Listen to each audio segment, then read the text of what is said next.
today I feel that racism is worse than when I was growing up. And, you know, being in Chicago and then being in Mississippi, I realized there were two different type of racisms. Even though the Jim Crow laws were gone when I was born, but the South, the way they treated black people was different than the way they treated you in the North. In the North, it was more so, they're smiling in your face, and then behind the back, they stab you in the back. In the South, you knew where to be and where not to be, or, you're wrong place or wrong time. But I feel the way our leaders are today, I have hope that it's going to get better, because I'm thinking that this good old boy generation is almost over, and maybe we can have some more open-minded, liberal-minded people to come in and, deal with the issues that America needs to deal with. And one of the main things that hurt America is racism. And, I'm not very political, but the two parties, I feel if we're a nation of one, then we should just be one. Why have two different opinions if we are under one nation? So I think that's a major part of it too. So I just want them to be ready. And go out there, and I want them to be leaders. The world, there's no shortage of dumb people in the world and mean people in the world, but I really pray away those fears. Otherwise, they would just consume me, because there is a lot of ugliness in the world, especially towards minorities, and in this country more so to African Americans, and the Mexicans are right under there. So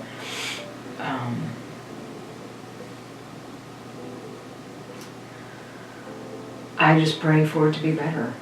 I pray for my children to be safe wherever and whatever they are doing, and I have to let God have that. Otherwise, that would probably take me over, because it's a lot.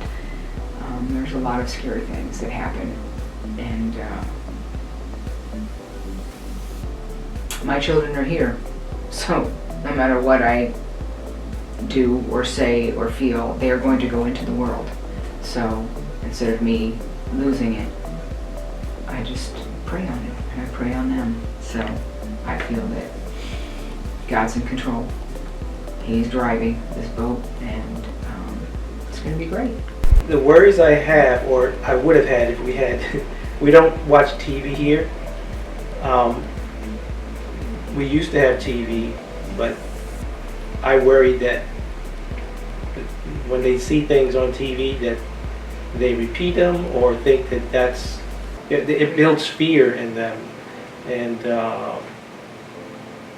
I think that fear will not allow them to take chances or do things they want to do in life. I had concerns, but as I sit now, all my children are adults. So, but coming up, I mean, I had a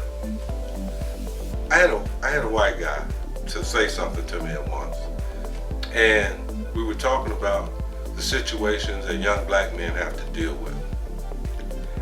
And I told him what I have to tell my son.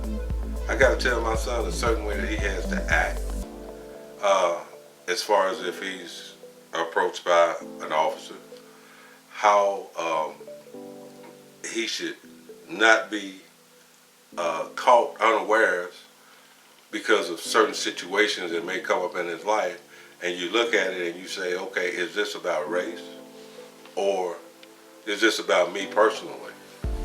And this guy told me, he said, Phil, you shouldn't, I wish you didn't have to have that kind of conversation with your son.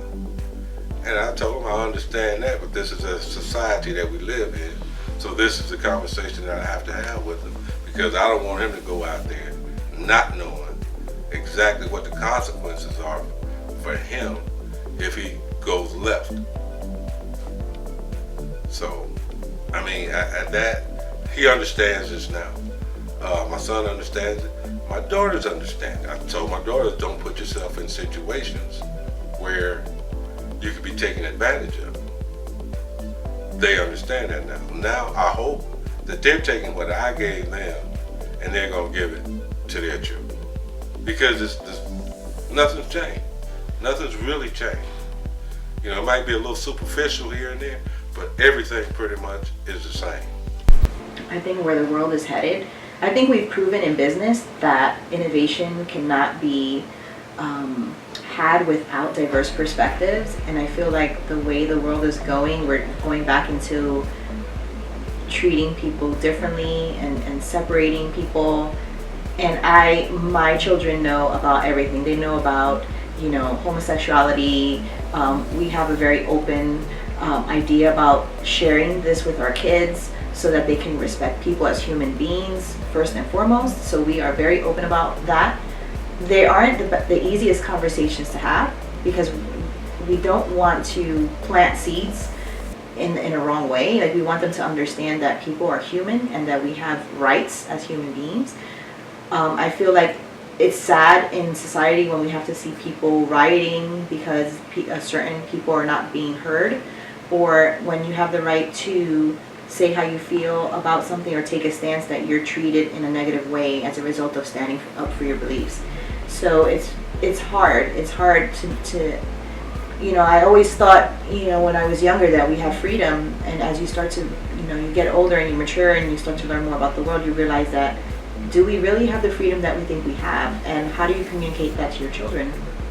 That's what a fear I have, is that, you know, they'll get to the point where they will feel like they don't have freedom, and we certainly do. It's just how we go about it, how we live our lives. You know, we have to show, not just say, oh, we're tolerant of people, but really show it in real life. Like, I have friends from all walks of life, and love is love at the end of the day, and we have respect for that, and that's what I want to teach my kids.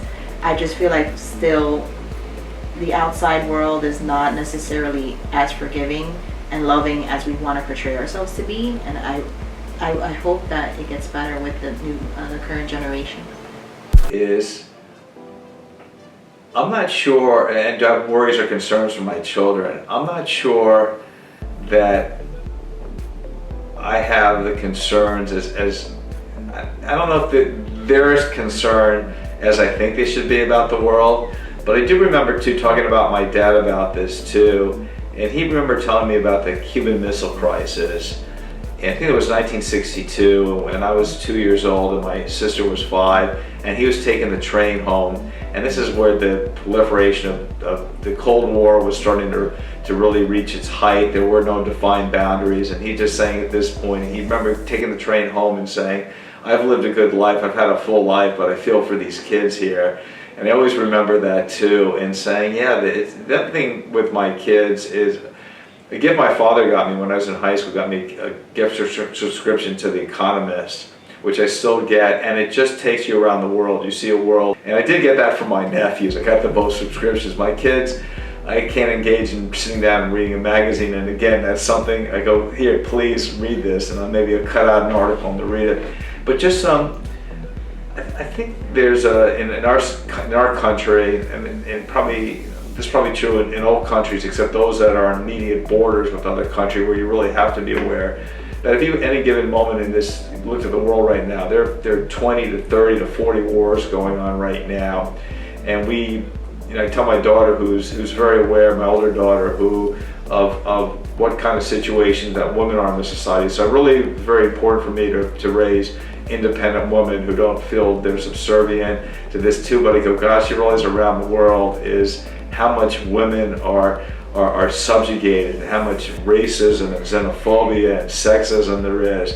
So I said, so to me, saying and looking at it doesn't mean to diminish here, because I go, what we do in our country can be a microcosm and a beacon with the Statue of Liberty. I still believe in that. For all the problems in our country, is still light, and we're continuing to evolve and to change and grow. Worries and concerns about current climate. Well, I know, the economy, especially for people her age, people are coming out of college now and they have all this tremendous debt. what am I going to do for my life? I've got this degree. I have a communications degree, so I know about useless degrees. And making money is tough these days, and it's getting harder and harder because more people at the very top are keeping everything, and us little people are not getting much of anything. And that's just going to get worse as she approaches graduating college. So that's that's definitely been on the back of my mind, especially like making enough money to get her hopefully through college, that she doesn't have to get saddled with loans would be great. But I know it's kind of unrealistic because college tuition goes up and up every year. So it's just her adulthood's worrisome just from that. And plus she's pansexual. But so that's one of the things I'm like, all right, that's cool. Like I said, we don't freak out or anything, and we've talked about it a little bit, and then I'm just like, all right, you're gonna figure it. You're 14, you're figuring yourself out, whatever. As long as you're not getting into trouble or it's okay. We will figure it out. It's cool. Because my mantra is nothing is bigger than God. No one is bigger than God. I choose to give them that so that they're not overwhelmed by the stuff that's out there. Because life is going to do what life is going to do. But when you stay focused on the good Lord, you can handle it.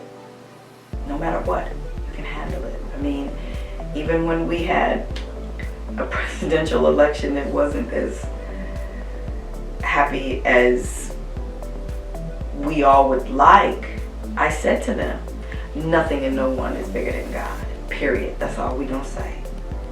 And they were like, oh, okay, Mom, okay. Because hurt people hurt others. And that's how we have to look at the things that happen to us and the things that happen to other people. So let's not contribute to hurting ourselves or hurting anybody.